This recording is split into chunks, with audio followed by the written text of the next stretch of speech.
থাকবে মুস্কি হাসি, জবানে থাকবে আলহামদুলিল্লাহ আলহামদুলিল্লাহ। একজন এসে বলবে পায়ে ব্যথা তোর, আলহামদুলিল্লাহ বলস কেন? তখন আপনি বলবেন তোর মনোযোগ ব্যথার দিকে, সেজন্য তুই কষ্টটাকে দেখতেছিস। আমার আল্লাহ চাইলে তো 2 পাও নিয়ে যেতে পারতো, কিন্তু এখনো তো পা রেখে দিয়েছেন, তাই আলহামদুলিল্লাহ বলতেছি, সুবহানাল্লাহ।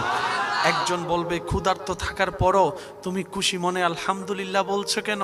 আপনি বলবেন বিনা বেতনে বিনা নামাজে আল্লাহ যে আমাকে দিনের পর দিন খাওয়াইছে, সেটার দিকেও তো আমাকে মনোযোগ রাখতে হবে, মনোযোগ রাখতে হবে। আমি না পাওয়া নিয়ে আফসোস করেছি, দেখেছি জীবনে লাভের লাভ কিচ্ছু পাই নাই, লসের মধ্যে ছিলাম, টেনশন বেড়ে গিয়েছে, রাতের ঘুম নষ্ট হয়েছে। কিন্তু আমি যখন শুকরিয়ার চাদরে নিজেকে ঢুকাতে লাগলাম, দেখলাম কষ্টটাও নিয়ামত হয়ে গিয়েছে। সুবহান। আপনি বলে ফেললে উনি বলবে না, আর আপনি চুপ করে থাকলে উনি বলবে। আপনার বলায় 2 জনে শুনবে, ওনার বলায় সারা পৃথিবী শুনবে। আপনি করলে আর কি করতে পারবেন, আমি করলে আর কি করতে পারবো, কিন্তু উনি যখন করা শুরু করবে। ফেরাউনে যখন চিৎকার করছে, মুসা নবী বলেন না, আল্লাহর হিকমত নিয়ে উনি চলতেই আছেন, চলতেই আছেন। এবার বাহিনী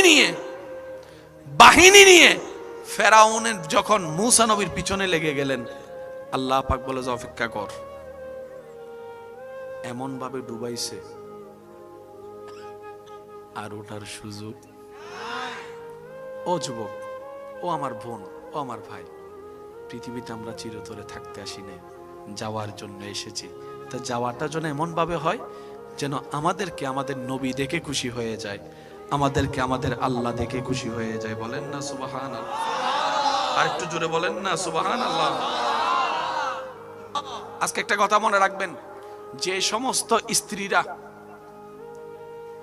স্বামীর দেওয়া কষ্টে আল্লাহর উপর সন্তুষ্টি থেকে ধৈর্য ধারণ করতে পারবে, আল্লাহ তাআলা তাদেরকে আসিয়া আলাইহিস সালামের সাথে জান্নাতে থাকার, দেখা করার সুযোগ দান করবেন। স্বামীর দেওয়া কষ্টে যে সমস্ত স্বামীরা স্ত্রীর দেওয়া কষ্টে ধৈর্য ধারণ করবে, সুবহানাল্লাহ বলবেন। আল্লাহ তাআলা ওনাদেরকে লূত আলাইহিস সালামের সাথে সাক্ষাৎ করার, জান্নাতে থাকার সুযোগ দান করবে। এই কথাটা মাথায় এবং মনে বসায় রাখেন, দুনিয়াটা ফুল বাগান নয়, এটা কাঁটার বাগান। এখানে আপনি মন না চাইলেও গর্তে পড়তেই হবে। এখানে আপনি যা দেখছেন সব সুখ শান্তি কুয়াশা, আসলে কিচ্ছু ধরতে গেলে সব হারিয়ে যায়। কথা বলেন ঠিক কিনা? এবার বলেন, বিনা হিসাবে অগণিত নিয়ামত চাই কি চাই না? তাহলে ধৈর্য ধারণ করতে হবে। কি করতে হবে? সবাই মিলে বলেন, কি করতে হবে? ধৈর্য ধারণ। তো ধৈর্য ধারণ মানে চিল্লানো, কথা বলেন না রে ভাই। ধৈর্য ধারণ মানে গালির গালাজ করা, ধৈর্য ধারণ মানে এক টুসির বিপক্ষে 10টা টুসি দেওয়া, ধৈর্য ধারণ মানে বউরে যৌতুকের জন্য ফিটানো, ধৈর্য ধারণ করা মানে মামলার উপর মামলা দেওয়া না। আল্লাহ আমাদের সবাইকে একটু ধৈর্যশীল হওয়ার তৌফিক দান করুন। শুনুন, ইউসুফ আলাইহিস সালামকে আল্লাহ তাআলা মসনদে বাদশাহী দান করেছেন তো? ভাইয়া বলেন না, করেন নাই? আগে জেলখানায় পাঠাইছে, আগে কুফে ফেলছে, আগে বাপ থেকে দূরে করছে, গ্রাম ছাড়া করছে। হাজার কষ্ট যখন আল্লাহ দেওয়া শুরু করেছেন, ইউসুফ নবী মন খারাপ না করে আলহামদুলিল্লাহ আলহামদুলিল্লাহ আলহামদুলিল্লাহ আলহামদুলিল্লাহ। আল্লাহ পাক বলে যে ইউসুফ, তোমার ধৈর্য আমার পছন্দ হয়েছে।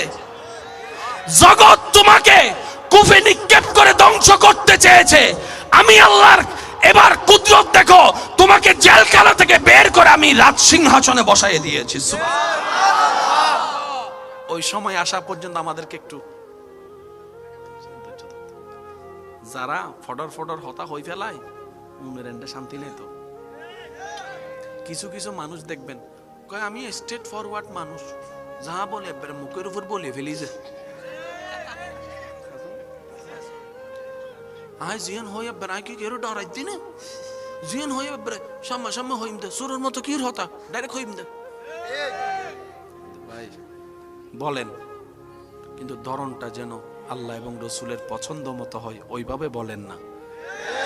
কাউকে অপমান করে বললেন না, কাউকে ছোট করে বললেন না, কারো মনে আঘাত আসে এমন ভাবে বললেন না।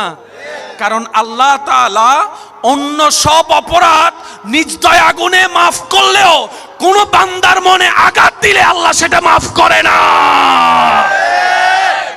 করবে না। এটা আপনার বউ হোক, এটা আপনার স্বামী হোক, এটা আপনার সন্তান হোক। মা বাবা সেবা না করলে সন্তানের ধরা আছে না নাই? ঠিক তেমনি ভাবে সন্তানের উপর যদি মা বাবা জুলুম করে, মা বাবারও ধরা আছে। কোন মা বাবা যদি 5টা সন্তানকে 5 চোখে দেখে, যে ছেলে মেয়ে টাকা কামাবে তার ছেলে মেয়ের আদর বেশি করবে, বুকে টাইনে রাখবে, আর যে সংসার একটু টাকা কম কামাবে, টাকা দিতে পারবে না, তার ছেলেরে তার বউরে তার মেয়েরে আদর করবে না, হাসরের ময়দানে ধরা আছে না নাই? এক ছেলের সম্পদ বাড়াই দিবে, আরেকজনের কমাই দিবে, ধরা আছে না নাই? কারণ আল্লাহ তাআলা সন্তানকে যেভাবে বলেছেন মা বাবার হকের কথা, মা বাবাদেরকেও বলেছেন সন্তানের হকের কথা। এটার নামে ইসলাম। চিৎকার দিয়ে বলেন সুবহানাল্লাহ। দুটোটা মেইনটেইন করতে হবে। আল্লাহ তাআলা স্ত্রীদেরকে কি বলেছেন? স্বামীকে সম্মান করো। বুঝবেন, আল্লাহ স্ত্রীদেরকে বলছেন স্বামীকে সম্মান করো। আবার অন্য জায়গায় আল্লাহ তাআলা স্বামীকে বলতেছেন তোমার স্ত্রীকে তুমি মায়া করো, মহাব্বত করো। এই যে একটা সমতা, এটার নাম কি ভাই? একটু জোরে বলেন, এটার নাম কি? ইসলামের মধ্যে অশান্তি বলে কোন শব্দ, যত অশান্তি সব আমাদের ভিতরে। আমি আলোচনা শেষ করে দিচ্ছি, এবার আসুন নামাজ। বলেন তো সবাই কি? একটু জোরে বলেন কি? এই নামাজ জিনিসটা কি? এই নামাজ হচ্ছে বান্দা এবং আল্লাহর মাঝখানে সম্পর্কের একটা প্রেমের সেতু। সুবহানাল্লাহ, জোরে বলেন। আপনি আমি যখন নামাজ পড়ি তখন কানেকশনটা কার সাথে লাগাই? এবার আসেন, এই আজান, এই আপনার নামাজের জন্য যেটা দেওয়া হয় সেটার নাম কি? একটু জোরে বলতে হবে। আজান মানে কি? ডাক, ডাক, ডাক। ও ভাই, তো ডাক দেওয়া হয় এইভাবে, ও ভাই। আজানের মধ্যে তো ও ভাই নাই, শুরুটা তো ও ভাই দিয়ে হওয়ার দরকার ছিল, ও বোন। আজানের মধ্যে তো ও ভাই ও বোন নাই। এটা কেমন ডাক?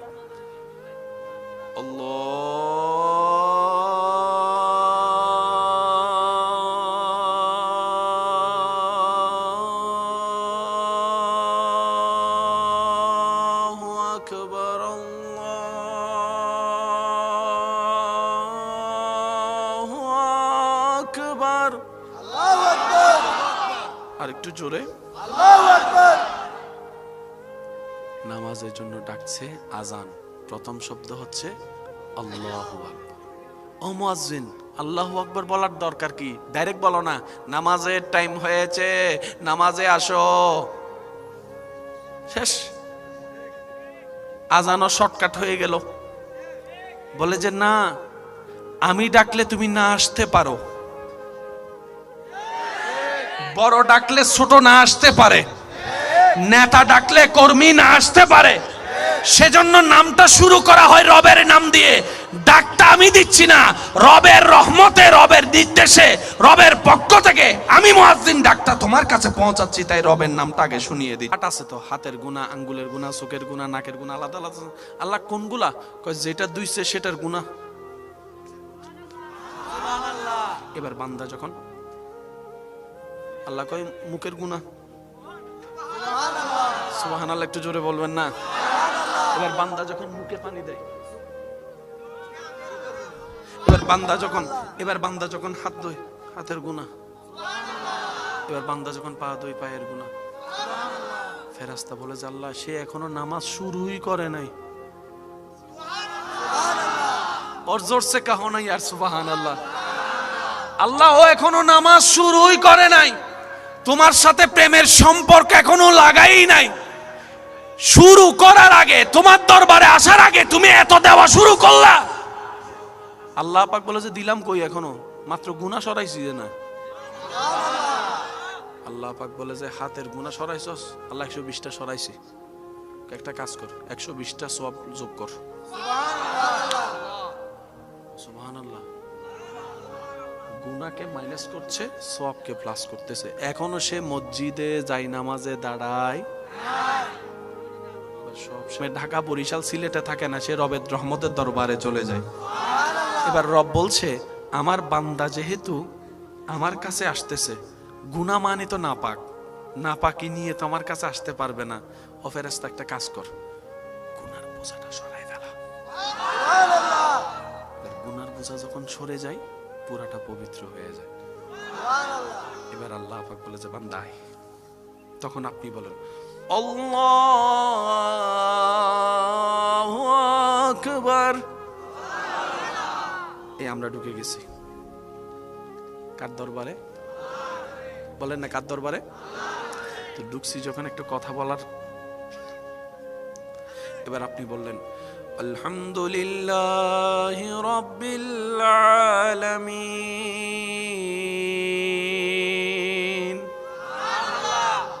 আপনার আমার সাথে দেখা হলে সালাম, প্রথম হচ্ছে সালাম। আল্লাহকে তো সালাম দেওয়ার কোনো সুযোগ। আল্লাহর বর্ণনা করতে হবে পবিত্রতা, আল্লাহর বর্ণনা করতে হবে কি? এবার আপনি বললেন সমস্ত প্রশংসা আল্লাহ তোমার জন্য। একটু অনুভব করে দেখেন না। ইউটিউব বন্ধ করেন, আওয়াজ বন্ধ করেন, একবার বলেন মারহাবা।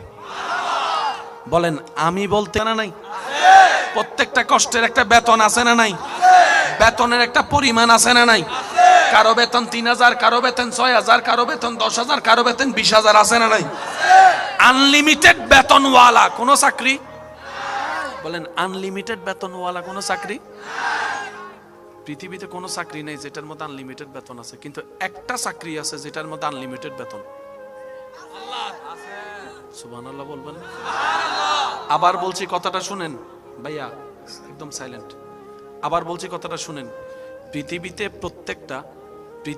প্রত্যেকটা কাজের নির্দিষ্ট পরিমাণের একটা বেতন থাকে। কোনো কাজ নাই যেটার মধ্যে আনলিমিটেড বেতন দেওয়া হয়। কিন্তু আল্লাহর পক্ষ থেকে আমাদেরকে এমন একটা চাকরি দিয়েছেন যে চাকরি করতে জানলে আনলিমিটেড বেতন, আনলিমিটেড। সূরা আজ-জুমার আয়াত নম্বর 10, আয়াত নম্বর ইন্নামা ইউফা সাবিরুনা ইন্নামা ইউফা সাবিরুনা আজরাহুম বিগাইরি হিসাব। আল্লাহ পাক বলছেন যারা ধৈর্য ধারণ করবে, আরেকটু জোরে বলেন না, ইন্নামা ইউফা সাবিরুন, যারা ধৈর্য ধারণ করবে, আমি আল্লাহর ভান্ডারে তো কোনো কিছুর কমতি নাই, প্রত্যেকজনকে যা দিব সব বেশি বেশি দিব। কিন্তু যারা ধৈর্য ধারণ করে হাসরে আসবে, আমি আল্লাহ তাআলা তাদেরকে বিনা হিসাবে দান করতেই থাকবো, করতেই থাকবো, করতেই থাকবো। যারা ধৈর্য ধরবে। ধৈর্য কিভাবে ধরবো? শুধু আরে ভাই ওদানা দিবে আল্লাহ, এভাবে ধৈর্য আর নফদের গানলার শুধু সাইমি কাঁড়া দেখতে লাগবে। ধৈর্য হবে। ধৈর্য মানে কি জানেন?